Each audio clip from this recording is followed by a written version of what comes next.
Hello everyone, welcome to our blouse design.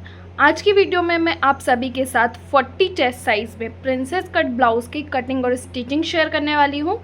छोटे size का blouse हम सभी बना लेते हैं और उसे बनाने का तरीका भी आसान होता है, लेकिन जब हमारे चेस्ट का साइज़ 40 होता है या 40 से ज़्यादा चला जाता है तो हैवी चेस्ट साइज़ में शोल्डर आर्म होल कितना लेना है ताकि ब्लाउज़ की फिटिंग एकदम बराबर आए, इसके लिए वीडियो को लास्ट तक देखिएगा, आपके सारे डाउट क्लियर हो जाएंगे। अगर आप बिगनर हैं और हैवी चेस्ट साइज़ में कटिंग सीखना चाहते हैं तो ये वीडियो आपके लिए बहुत हेल्पफुल रहने वाला है। देखिए, यहाँ पे जो ब्लाउज़ मैंने पहले से रखा हुआ है ये मेरे नाप का ब्लाउज़ है। इसी से पूरा नाप लेके मैंने यहाँ पे लिख लिया ताकि वीडियो ज़्यादा लंबा ना हो। और ये ब्लाउज़ का मेन फैब्रिक है, इसको अभी साइड में रखेंगे और लाइनिंग वाले फैब्रिक पे कट करेंगे। लाइनिंग वाला फैब्रिक मैं आपको बता देती हूँ टोटल मैंने कितना लिया है। तो लाइनिंग वाला फैब्रिक मेरा 1.25 मीटर है क्योंकि मैं लॉन्ग स्लीव कट करूँगी। अगर आप शॉर्ट स्लीव बना रहे हैं तो आपको हैवी चेस्ट साइज़ में 1 मीटर तक तो लाइनिंग वाला फैब्रिक लेना ही है। 80 सेंटीमीटर में आप हैवी चेस्ट साइज़ में ब्लाउज़ की कटिंग करते हैं तो कपड़ा कम पड़ता है, इसलिए 1 मीटर टोटल लें आप हैवी चेस्ट साइज़ के लिए। और लॉन्ग स्लीव बना रहे हैं फिर तो आपको 1.25 मीटर लेना है। सबसे पहले हम अपने बैक पार्ट को कट करेंगे। तो लाइनिंग वाले फैब्रिक का एक साइड में डबल फोल्ड करके रख लूँगी, ये देखिए इस तरह से। ऑन फोल्ड साइड को हम अपनी तरफ रखेंगे क्योंकि बैक का पार्ट हमारा पैक है। सबसे पहले निशान लगाएंगे लेंथ के लिए। अब चेस्ट का साइज़ हैवी है तो लंबाई भी नॉर्मल सी बातें ज़्यादा ही होगी। तो यहाँ पे देखिए मेरे ब्लाउज़ की जो लंबाई है वो कितनी है, 15 इंच। 15 तैयार लंबाई है, इसमें 1 इंच प्लस करके मेरे को निशान लगाना होगा 16 इंच पे। अगर आप भी हैवी चेस्ट साइज़ का ब्लाउज़ बना रहे हैं तो 14 इंच की लेंथ भी ठीक रहती है, उसमें 1 इंच प्लस करके आप 15 इंच पे लगा सकते हैं निशान। यहाँ पे 16 भी एकदम परफेक्ट आएगी, इसलिए मैं यहाँ पे 16 इंच पे निशान लगाऊंगी।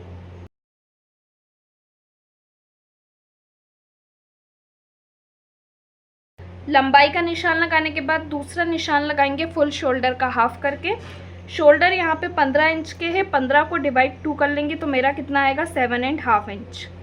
यहाँ से मैं शोल्डर का निशान लगा लूँगी 7.5 इंच पे।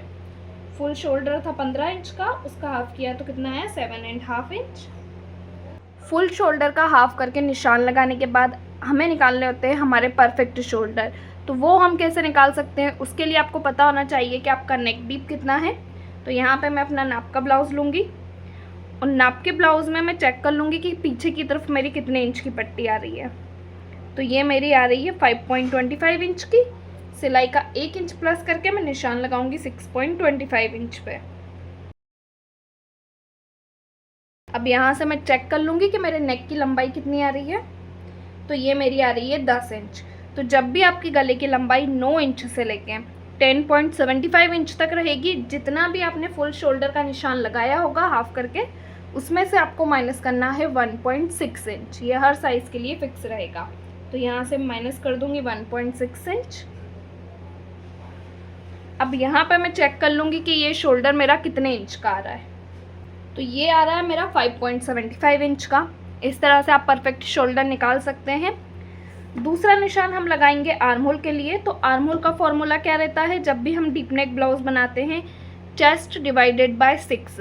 लेकिन अगर आपकी चेस्ट का साइज़ 40 है, ये 40 से ज़्यादा है, 40 प्लस चेस्ट का साइज़ जा रहा है, तो आपका आर्म होल का फॉर्मूला चेंज हो जाएगा थोड़ा सा। फॉर्मूला रहेगा चेस्ट डिवाइड 6 और जितना भी आएगा ना उसमें से आपको माइनस कर देना है हाफ इंच।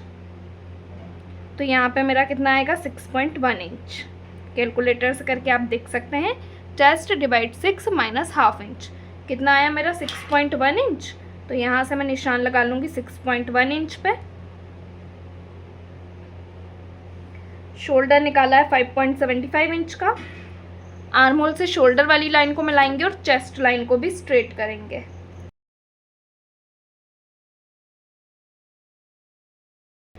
निशान लगा लेंगे चेस्ट के लिए। तो चेस्ट 40 का डिवाइड 4 करके मैं निशान लगाऊंगी 10 इंच पे।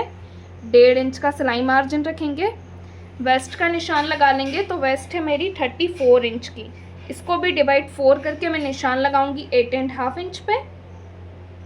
और वेस्ट में मार्जिन रहेगा 2.5 इंच का। चेस्ट लाइन से वेस्ट लाइन को मिलाएंगे।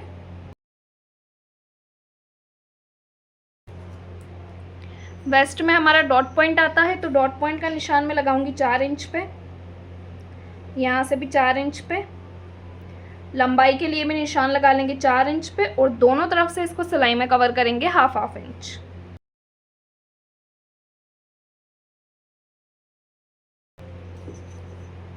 डॉट पॉइंट की मार्किंग करने के बाद आर्म होल का निशान लगाना है। तो अब देखिए बैक साइड में आर्म होल की मार्किंग भी आपकी चेंज हो जाएगी। नॉर्मली हम कितने इंच पे निशान लगाते थे, 1 इंच पे, लेकिन अब ये निशान आपका लगेगा 1.25 इंच पे बैक पार्ट में। हाफ इंच यहाँ से आर्म होल को डाउन करेंगे, कर्व को रखेंगे और इसका शेप देंगे।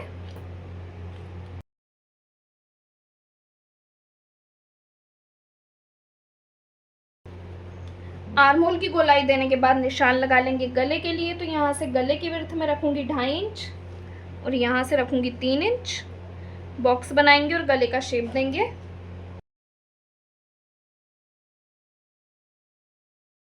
गले की मार्किंग करने के बाद अब जो हमारे शोल्डर है उसको हम माइनस करेंगे 0.25 इंच नेक की तरफ। 40 चेस्ट साइज में बैक पार्ट की जो हमारी मार्किंग है वो कंप्लीट हो चुकी है। इसको कट कर लेंगे।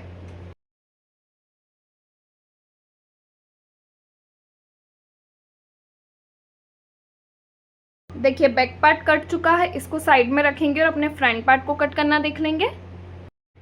फ्रंट पार्ट को कट करने के लिए मैंने कपड़े के दूसरे वाले साइड को भी डबल फोल्ड करके रख लिया है। इसमें भी सबसे पहले हम निशान लगाएंगे लेंथ के लिए, लेकिन हमारे फ्रंट पार्ट का पैटर्न जो कि हमारा प्रिंसेस कट है, तो जब भी हम प्रिंसेस कट पैटर्न का ब्लाउज़ बनाते हैं जितनी भी लंबाई हमने अपने बैक पार्ट में रखी होती है उससे 1 इंच ज़्यादा हमें लेनी होती है अपने फ्रंट पार्ट में। बैक पार्ट में लंबाई का निशान मैंने लगाया था 16 इंच पे, फ्रंट पार्ट में मैं ये निशान लगा लूँगी 17 इंच पे।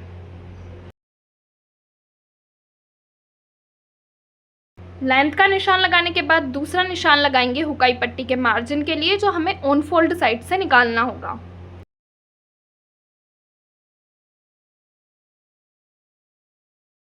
देखिए मैंने लेंथ के लिए निशान लगा लिया, हुकाई पट्टी के मार्जिन के लिए निशान लगा लिया। अब शोल्डर आर्म होल के लिए निशान लगाएंगे। तो बैक पार्ट से शोल्डर हमने निकाले हैं 5.75 इंच के। आर्म होल निकाला है 6.1 इंच का। शोल्डर से आर्म होल वाली लाइन को मिलाएंगे और चेस्ट लाइन को भी स्ट्रेट कर लेंगे।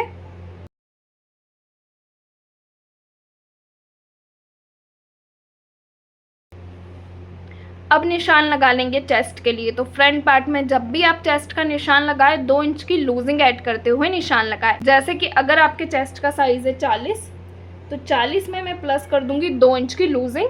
कितना हो गया मेरा 42। 42 को डिवाइड 4 करेंगे तो मेरा कितना आएगा 10.5 इंच। यहाँ से चेस्ट का निशान में लगाऊंगी 10.5 इंच पे। 1.5 इंच का सिलाई मार्जिन रहेगा। आर्म होल गोलाई के लिए निशान लगा लेंगे। तो बैक पार्ट में हमने कितने इंच पे निशान लगाया 1.25 इंच पे। फ्रंट पार्ट में आपको ये निशान लगाना है 1 इंच पे। शोल्डर से आर्म होल वाली लाइन का एक सेंटर निकालेंगे और आर्म होल की गोलाई देंगे। यहाँ से मैं कितना अंदर आऊँगी 0.25 इंच। 0.25 इंच अंदर आते हुए ही गोलाई हमें देनी है।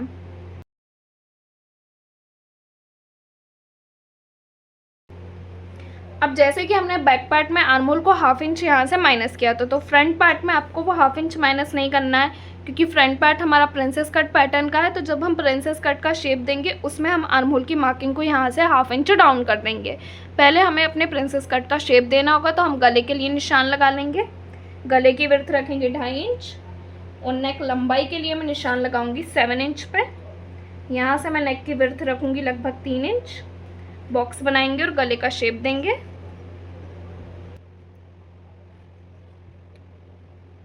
गले का शेप देने के बाद अब मार्किंग होगी प्रिंसेस कट के लिए। तो ये जो हमारे शोल्डर है इसको सबसे पहले हम 0.25 इंच डाउन करेंगे नेक की तरफ। डाउन करने के बाद अब इस शोल्डर का हम एक सेंटर निकाल लेंगे।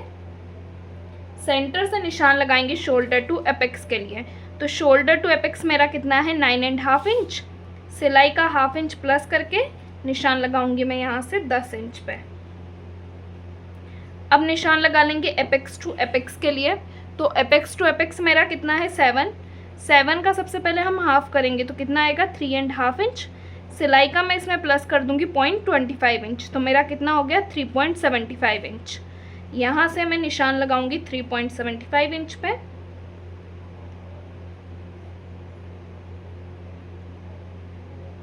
थ्री 3.75 इंच में से हाफ इंच कम करके नीचे की तरफ से निशान लगाना है।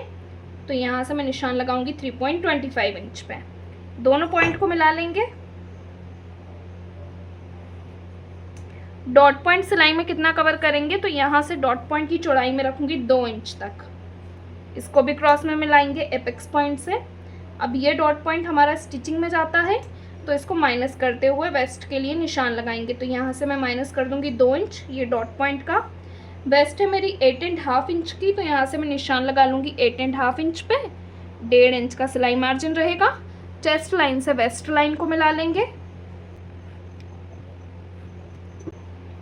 मिलाने के बाद अब नीचे वेस्ट की तरफ से हमने डॉट पॉइंट की मार्किंग कर ली है। आर्महोल की तरफ से भी हमें डॉट पॉइंट मिलाना होगा, तो इसकी मार्किंग हम कैसे करेंगे, तो ये जो आपकी चेस्ट लाइन जा रही है ना, यहाँ से आपको इंच टेप को रखना है और निशान लगाना है 1.75 इंच पे। ये मैंने निशान लगाया। इसको मिला देंगे अपने एपेक्स पॉइंट से इस तरह क्रॉस में। मिलाने के बाद अब हमने चेस्ट में 2 इंच की लूजिंग ऐड करी थी। यहाँ पे हमने कितने इंच पे निशान लगाया था, 10.5 इंच पे चेस्ट का। तो लूजिंग हमारी ये आर्म होल में कवर हो जाएगी। कैसे कवर होगी, जैसे नीचे वाला डॉट पॉइंट हमने सिलाई में कितना कवर किया, 2 इंच। ऊपर वाला डॉट पॉइंट सिलाई में आपको कवर करना है 1.25 इंच। कर्व को रखेंगे और गोलाई में इसको मिलाएंगे एपेक्स पॉइंट से। ये देखिए इस तरह से आपको प्रिंसेस कट का शेप देना है। अब आर्म होल जो आपका लूज रहता है बॉडी पे जाने के बाद, वो लूज नहीं होगा, क्योंकि यहाँ पे आपका सारा झोल खत्म हो जाएगा। और आर्म होल आपका छोटा भी नहीं होगा, क्योंकि चेस्ट में हमने लूजिंग ऐड करते हुए चेस्ट का निशान लगाया है। अब सेंटर की तरफ से भी प्रिंसेस कट का शेप देंगे, तो इसी कर्व को इस तरह सेंटर में रख लेंगे और गोलाई में शेप देंगे। गोलाई में शेप देने के बाद नीचे की तरफ से भी कर्व को आपको रखना है और प्रिंसेस कट का शेप ड्रॉ कर लेना है। इस तरह से आप प्रिंसेस कट की मार्किंग कर सकते हैं। प्रिंसेस कट की मार्किंग करने के बाद आपको ना इन दोनों पार्ट को नाप के चेक करके देख लेना है कि दोनों पार्ट की डॉट की लाइनें बराबर आ रही है या नहीं आ रही। तो सबसे पहले ऊपर वाली दोनों डॉट की लाइनें चेक होंगी, उसके बाद नीचे वाली डॉट की लाइन हम चेक करेंगे। तो ऊपर वाली मैं चेक करूँगी तो फर्स्ट डॉट की लाइन मेरी रेडी हो रही है 6.25 इंच पे। दूसरी जहाँ भी 6.25 इंच पे रेडी हो रही होगी वहाँ पे मैं निशान लगा दूँगी। अब स्टार्टिंग में हमने क्या किया था, यहाँ से आर्म होल को हाफ इंच डाउन नहीं किया था, क्योंकि जब हम शेप देते हैं तब आपको डाउन करना होता है। तो अभी मैं यहाँ पे इसको डाउन करूँगी और ये जो हमने निशान लगाया है इससे हम मिलाएंगे और यहाँ पे बना लेंगे एक नया आर्म होल। ये देखिए इस तरह से आपको यहाँ पे एक नया आर्म होल बनाना है। नया आर्म होल रेडी करने के बाद नीचे वाली दोनों डॉट की लाइनों को भी नापना है। तो फर्स्ट डॉट की लाइन मेरी रेडी हो रही है 6.75 इंच पे। दूसरी जहाँ भी 6.75 इंच पे रेडी हो रही होगी वहाँ पे मैं निशान लगा दूंगी। अब हमने क्या किया था, फ्रंट पार्ट में 1 इंच लंबाई बढ़ा के ली थी अपने बैक पार्ट से, तो वो 1 इंच लंबाई अब हम माइनस कर देंगे ताकि दोनों पार्ट हमारे वापस से बराबर हो जाएं। तो वो 1 इंच लंबाई आपकी यहाँ बैक साइड से माइनस होगी और फ्रंट साइड से 1 इंच माइनस होगी। फ्रंट साइड से आप 1.5 इंच तक भी माइनस कर सकते हैं, जितना आपको क्रॉस में चाहिए उतना आप माइनस यहाँ से कर लीजिए, पर बैक साइड से फिक्स आपका 1 इंच ही रहेगा। और ये जो हमने 1 इंच माइनस किया है इसको अपने डॉट की लाइन से मिला देंगे।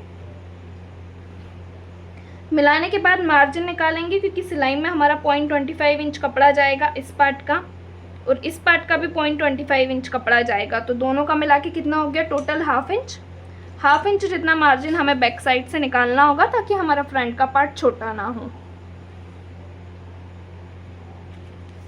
जब भी आप डायरेक्ट फैब्रिक के ऊपर प्रिंसेस कट ब्लाउज को कट करते हैं, पीछे की तरफ से आपको मार्जिन लेना होता है।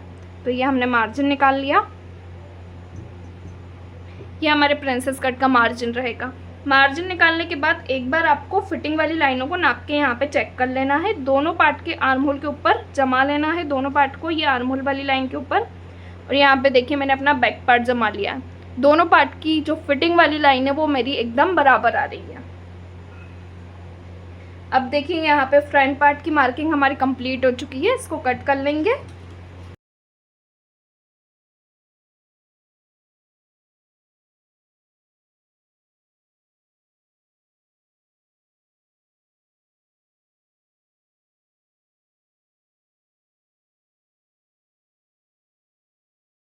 40 चेस्ट साइज़ में फ्रंट पार्ट की ड्राफ्टिंग कटिंग को भी मैंने आपको अच्छे से एक्सप्लेन कर दिया है। इस तरह से कटिंग करने से फ्रंट पार्ट के जो प्रिंसेस कट का शेप है एकदम परफेक्ट आने वाला है। अब इसको साइड में रखेंगे, स्लीव को कट करना देख लेंगे। जैसा कि मैंने आपको बताया कि जो मेरी स्लीव है उसकी लंबाई ज़्यादा है, यानी कि स्लीव की जो लेंथ है वो 11 इंच है टोटल। इसमें 1 इंच प्लस करके मैं निशान लगाऊंगी 12 इंच पे। तो जितना भी मेरा फैब्रिक बचा है उसको यहाँ पे मैं 4 फोल्ड करके रख लूँगी। 4 फोल्ड करने के बाद लेंथ मैंने बताई है 12 इंच, यहाँ से मैं निशान लगा लूँगी 12 इंच पे। दूसरा निशान लगाएंगे आर्म होल वाली लाइन का, तो ये निशान आपको लगाना है 4 इंच पे। आर्म होल की गोलाई चेक कर लेंगे, तो गोलाई चेक करने के लिए आपको आपके ब्लाउज़ का बैक पार्ट लेना है। बैक पार्ट में यहाँ से आपके जितने भी शोल्डर रहेंगे ना उसको आपको ½ इंच माइनस कर देना है, जो कि स्टिचिंग में जाएगा। अब इस गोलाई को मैं नाप के चेक करके देख लूँगी। ये गोलाई मेरी कितनी आ रही है, 9 इंच। यहाँ से मैंने स्टिचिंग का माइनस कर दिया, कितना आया, 9 इंच। अब आपकी जितनी भी आर्म होल की गोलाई आई होगी ना उसमें से आपको 0.75 इंच माइनस करके निशान लगाना है। जैसे मेरा कितना आया, 9 इंच, 9 में से मैंने माइनस किया 0.75 इंच, तो मेरा कितना आएगा 8.25 इंच। तो यहाँ से मैं निशान लगा लूँगी 8.25 इंच पे। डेढ़ इंच का सिलाई मार्जिन रखेंगे। फ्रंट गोलाई के लिए निशान लगा लेंगे, तो फ्रंट गोलाई है मेरी 14 इंच की। इसको डिवाइड 2 करके मैं निशान लगाऊंगी 7 इंच पे। यहाँ भी 1.5 इंच का मार्जिन रख लेंगे, दोनों पॉइंट को मिलाएंगे। अब आर्म होल वाली लाइन को क्रॉस में मिलाएंगे लेंथ वाली लाइन से, और इसके निकालेंगे टोटल 2 सेंटर। फर्स्ट सेंटर से ऊपर आना है 0.25 इंच, सेकंड सेंटर से अंदर जाएंगे 0.25 इंच, और नीचे की तरफ से 1 इंच पे निशान लगाते हुए इसकी गोलाई देंगे। ये मार्जिन वाली लाइन से 1 लाइन जितना अंदर की तरफ जाते हुए स्लीव को कट कर लेंगे।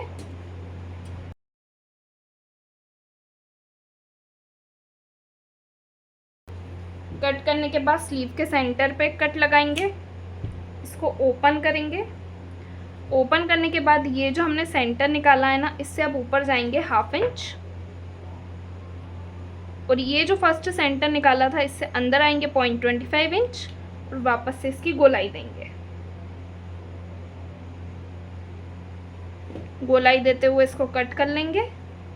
इस तरह से आप 40 साइज़ ब्लाउज़ की कटिंग कर सकते हैं। फिटिंग भी एकदम परफेक्ट आती है। वीडियो पसंद आया हो तो वीडियो को लाइक, शेयर और चैनल को सब्सक्राइब ज़रूर करें।